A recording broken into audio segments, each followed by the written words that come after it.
Quando a gente fala em audiência trabalhista, muita gente pensa logo em tensão, medo e risco. E, sinceramente, não é para menos. Em poucos minutos, uma fala mal colocada, uma informação desencontrada ou um preparo superficial podem pesar muito. Mas tem um ponto que pouca gente fala. A audiência trabalhista não revela só o que aconteceu no processo.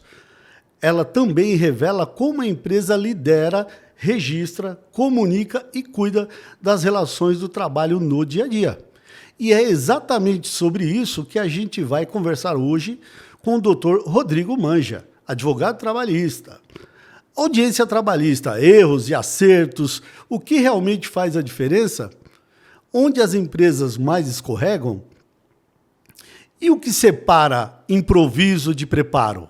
Doutor Rodrigo Vicente Manja, seja bem-vindo ao nosso podcast Não Erre no H.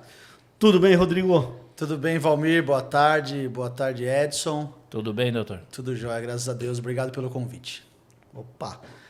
O tema que nós vamos tratar aqui inicialmente, que é a audiência trabalhista, o doutor Rodrigo, ele tem uma experiência de muitos anos, você já vai falar disso quando você começou, mas ele faz mais de 300 audiências como advogado, audiência trabalhista por ano.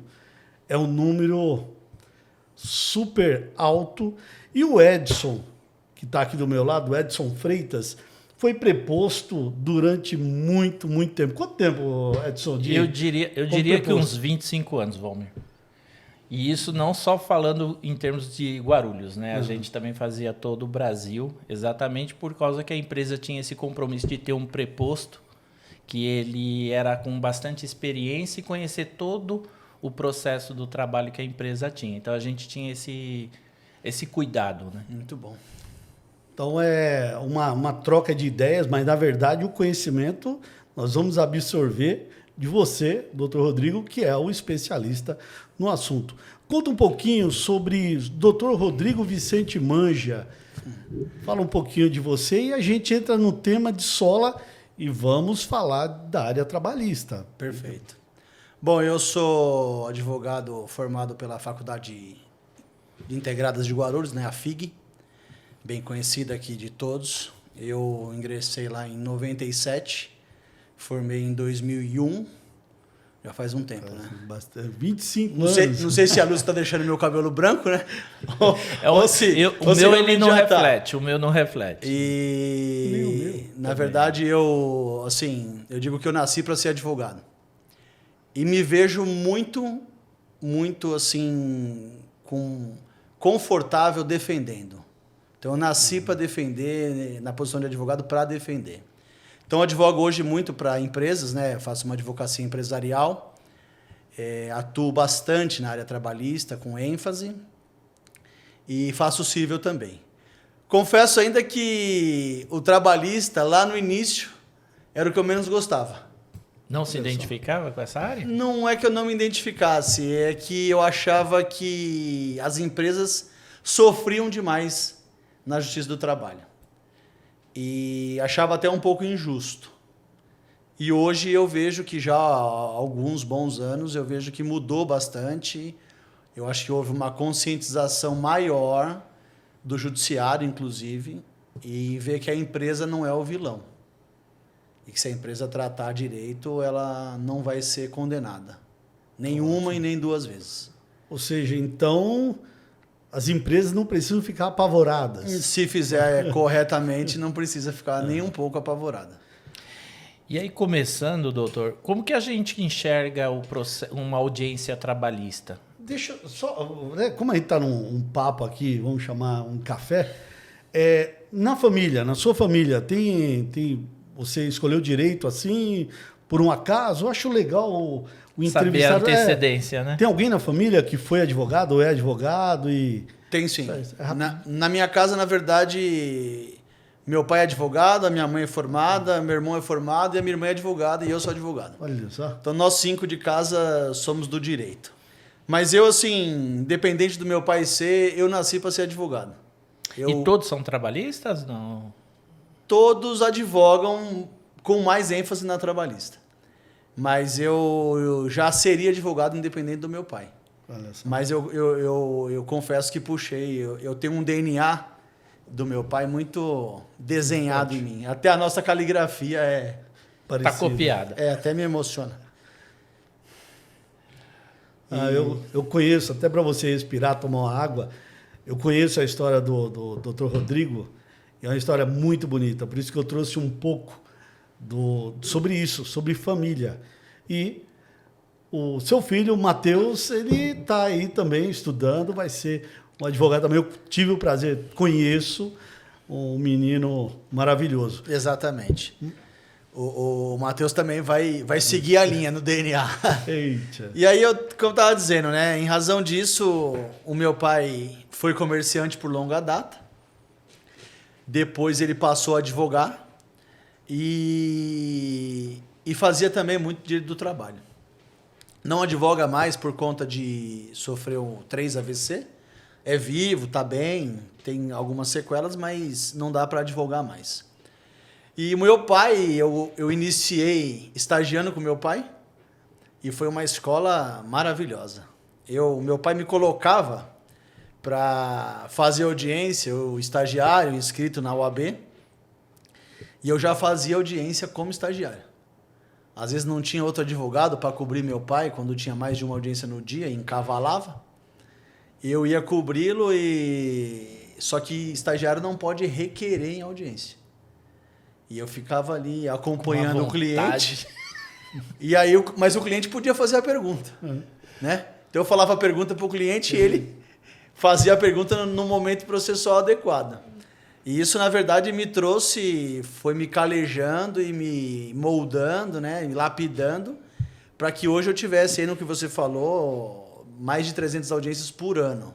O ano passado, na verdade, foi um recorde do escritório, que foram quase 400 audiências no ano passado. Dentre virtuais, né, que é uma modalidade recente, tão recente, mas... Nós vamos aprofundar. Vamos falar sobre isso. Esse assunto, audiência. E quanto presencial, mas assim, é uma vida fazendo isso. E hoje, assim, eu digo que a audiência é o momento sublime do advogado, sabe? É o que eu mais gosto de fazer hoje. Tem colegas que não são muito... não ficam tão à vontade para fazer audiência. Eu adoro fazer audiência, é a coisa que eu mais gosto no meu cotidiano do trabalho. Você sabe que isso daí que você está falando é uma coisa que eu cheguei a vivenciar nesse período em que a gente tinha vários escritórios trabalhando conosco. E a gente olhava a defesa, falava com o advogado e ele, olha, eu vou te passar para a pessoa, porque foi ela que desenhou a petição todinha, né? Uhum. Toda a inicial foi ela que fez.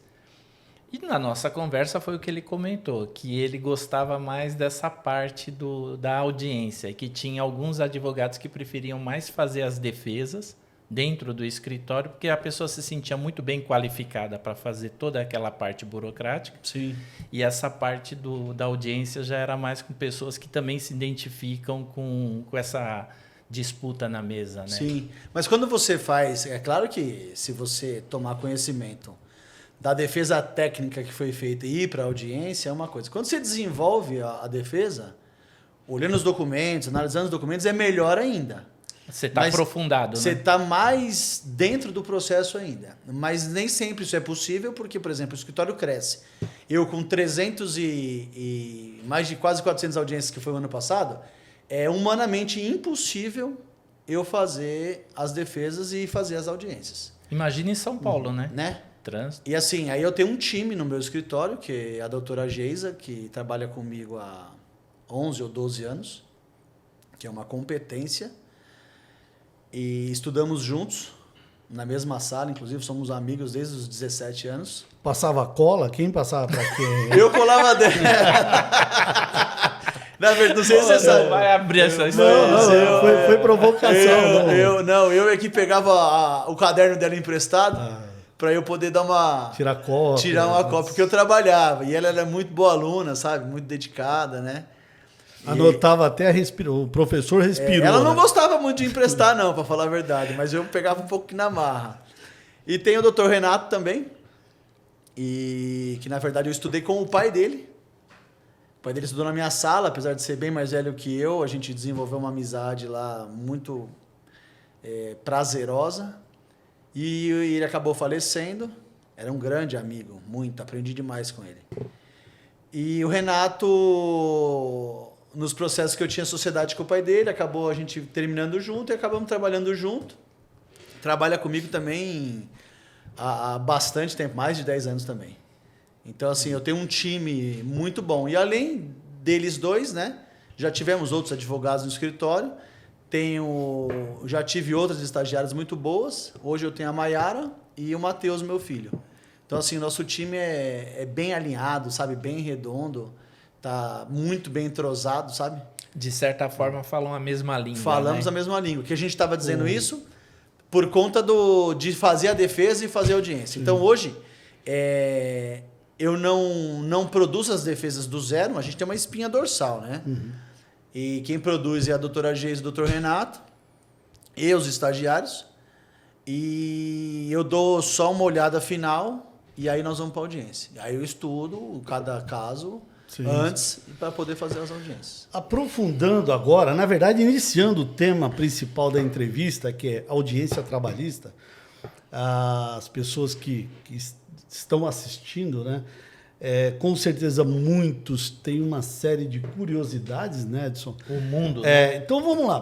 Por que a audiência trabalhista ela assusta tanto as empresas, os donos, profissionais experientes de RH e os envolvidos ali, testemunha? Por que, na sua opinião, doutor Rodrigo, assusta tanto? Eu acho que assusta pelo que contam, Uhum. né? Mas não é esse bicho papão. É um momento específico, crucial para o processo, porque, pra vocês entenderem, vem assim, a justiça é cega, né? Então aí se o juiz está lá, chega o processo e começa assim, né? Aí vai abrindo, vai falando, vai clareando. Então vem a petição inicial primeiro, onde o reclamante conta tudo aquilo que aconteceu. Vem a defesa técnica, a empresa falando, não é bem isso que aconteceu dessa forma.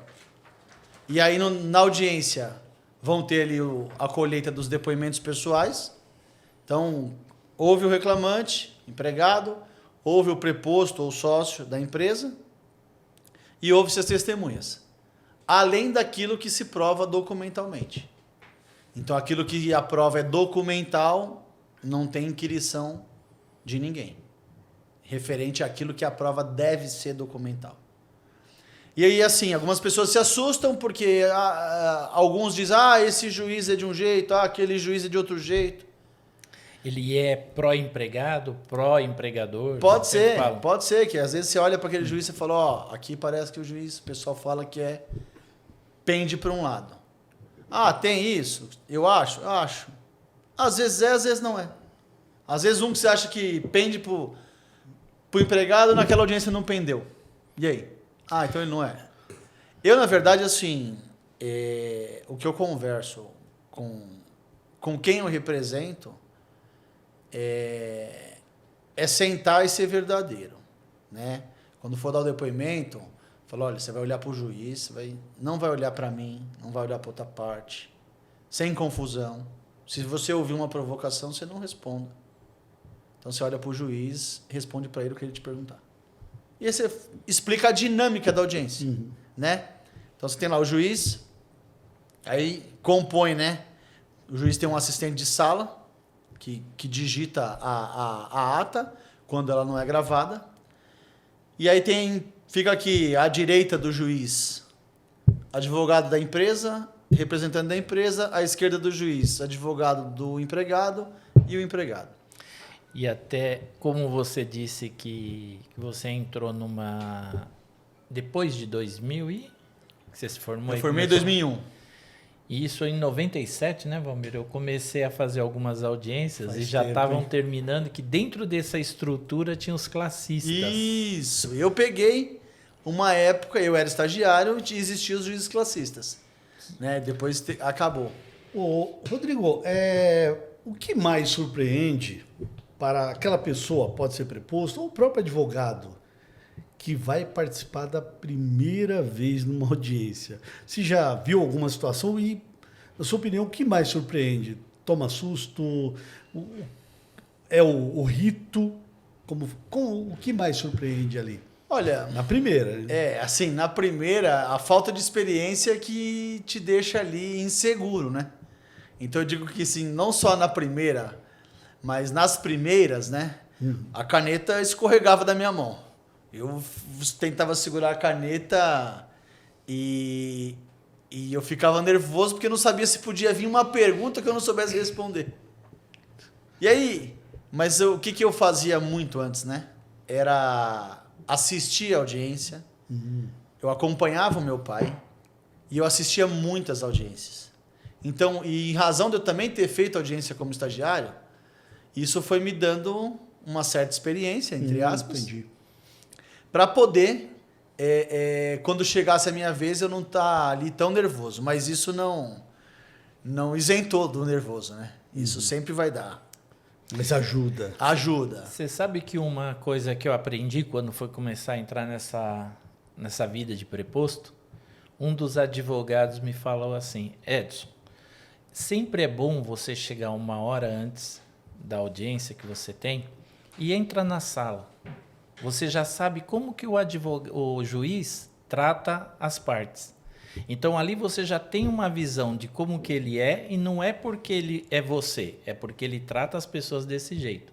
Então, você já vai estar mais calmo sabendo que ele é ou agressivo, é mais calmo. Então, assiste umas 2 audiências antes para você sentir como que você vai ser tratado pelo juiz. Eu achei isso uma boa ideia.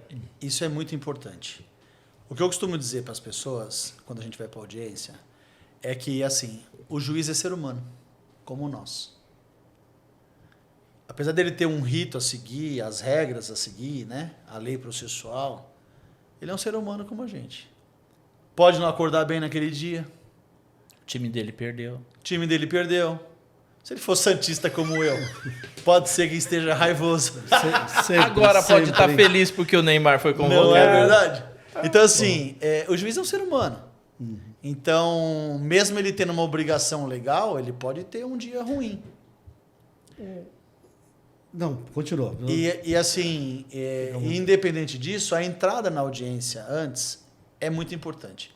Mesmo eu tendo grande experiência, ter feito audiência com praticamente todos os juízes que tem aqui nas varas do trabalho de São Paulo, eu sempre entro antes. Vejo quem é o juiz, vejo como ele está no dia. Tem juiz que é brincalhão, tem juiz que é sério demais, tem juiz que é técnico demais, tem juiz que é grosso, tem juiz que é super educado, tem de todo tipo. Entendeu? Só que assim, a regra tem que ser seguida por todos. O rito, né? O rito processual tem que ser seguido por todos. Entendeu?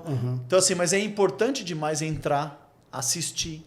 O chegar antes, eu, por exemplo, peço para chegar de 1h30, 2 antes. Que eu quero conversar, saber do processo, às vezes tem uma informação a mais que não foi dita. Algum detalhe, né? Detalhe. Rodrigo, existe uma certa percepção, vamos chamar assim, quem fala melhor em audiência leva vantagem. Isso mito? É mito? Isso acontece mesmo? Quem fala melhor tem uma certa vantagem ou não necessariamente assim? Eu não acho que tenha vantagem, não, por falar melhor. Mas eu acho que a pessoa tem que ter conhecimento do que está dizendo. Tem que estar seguro, né? Tem que estar seguro. Porque, assim, os juízes são extremamente inteligentes, inclusive para pegar mentira. E estão acostumados a ouvir mentira todos os dias.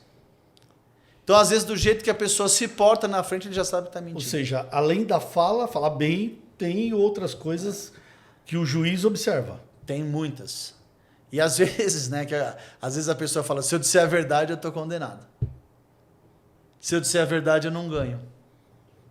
Eu tenho que falar diferente. Então, em reclamação trabalhista, assim, tem gente, por exemplo, o que me deixa muito invocado às vezes, é que a maioria das petições iniciais que eu vou fazer a defesa, tem lá que a pessoa não almoçou 1 hora, que a pessoa fez 15 minutos, que a pessoa fez...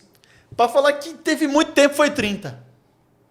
Então, assim, são raríssimas as petições iniciais que eu pego que falar ele gozava de 1 hora de intervalo. E junta os documentos. Não junta, mas ele não nega que fazia 1 hora. Então, assim, sempre a pessoa vem na petição inicial que fazia 15 minutos, que não fazia e trabalhou por 5 anos. E aí você fala, como é que o cara trabalhou 5 anos e não almoçava? Aí você deve ter falado, graças a Deus você saiu da empresa, que agora você pode almoçar. Essa foi uma da... Entendeu?